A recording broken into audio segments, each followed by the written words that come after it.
Vamos falar agora sobre níveis de isolamento. O que é o nível de isolamento? O nível de isolamento é um grau de influência das transações umas às outras.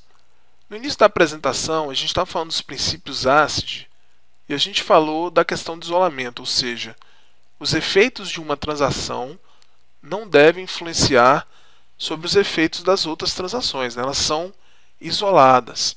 Mas isso pressupõe o isolamento perfeito. Existe isolamento perfeito no banco de dados? Sim, ele existe.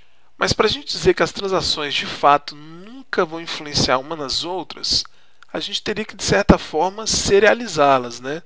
Colocar todas as requisições numa grande fila e diminuir o processo paralelo. Só que se a gente faz isso, o nível de concorrência, o nível de usuários simultâneos, o throughput da nossa aplicação ele cai muito. Então é por isso que a gente fala em níveis de isolamento. A gente vai ter sim a possibilidade de colocar o isolamento perfeito, mas a gente pode abrir mão um pouquinho dessa independência para permitir um pouquinho mais de concorrência. Então os níveis de isolamento eles vão isolar entre essas possibilidades. Eles também definem algumas características das transações. Por exemplo, como elas devem se comportar em relação aos bloqueios de leitura.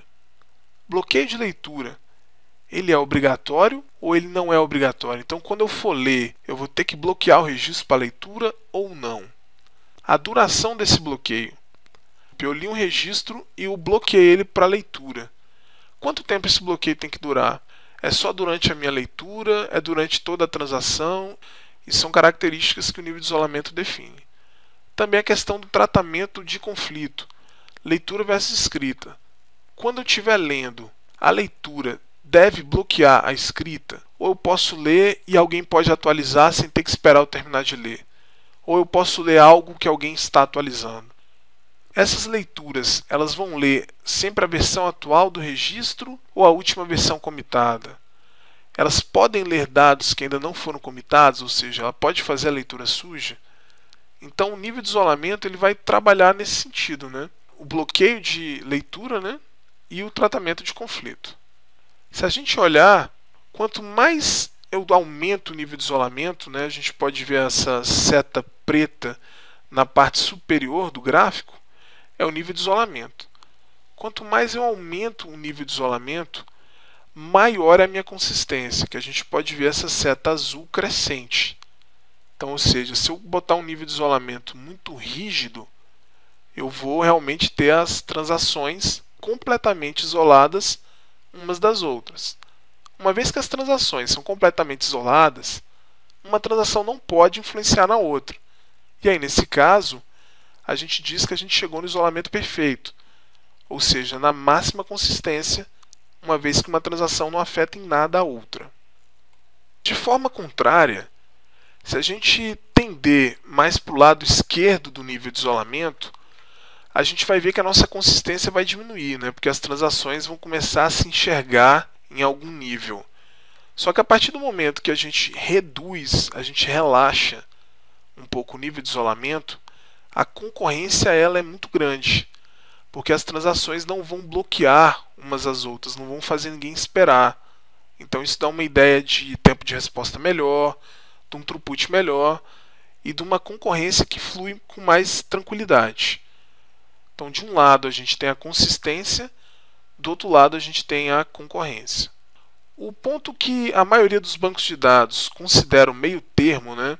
Quer dizer, eu não tenho a consistência máxima, mas eu também não penalizo tanto a concorrência, é o read committed. Então, se a gente for pegar o Oracle, DB2, SQL, MySQL, etc., a maioria deles ela trabalha com o read committed by default, que inclusive é uma especificação do ANSI. O ANSI diz que as transações, o nível de isolamento padrão é o read committed, porque ele entende que esse é um nível de isolamento que melhor balanceia essas forças, né, a concorrência e a consistência. De um lado muito concorrente, ou seja, eu quero dar um throughput maior, o read uncommitted ele costuma desenvolver esse papel, né? Então no read uncommitted não há bloqueio de leitura, a gente pode ter leitura suja, os outros todos os problemas, só que o nível de concorrência ele é o melhor. Em contrapartida, a consistência ela fica muito prejudicada. Então, assim, a gente vai ter uma concorrência melhor, vai ter uma sensação de velocidade, etc. Mas a gente pode obter resultados incorretos, pode tomar decisões erradas e a consistência ela é muito prejudicada. Se a gente for para o lado 80 do nível de isolamento, né, um nível de isolamento mais alto que tem é o serializable. Como o próprio nome já diz, ele tende a serializar as coisas. Então, se a gente tiver uma situação concorrente, ou seja, estamos disputando recursos em comuns, o serializable tende a nos colocar numa fila. Se eu estou requisitando um registro e você também, tem uma chance maior da gente ficar serializado. Então, quem chegou primeiro vê e o outro espera, né? A gente não vai conseguir acessar ali ao mesmo tempo, dependendo da situação. Então, o serializable ele é o nível extremo aí do isolamento. A gente tem a consistência máxima, mas a concorrência ela é muito prejudicada. Vejamos agora quais são os níveis de isolamento um por um. Não são só esses três que estão no gráfico.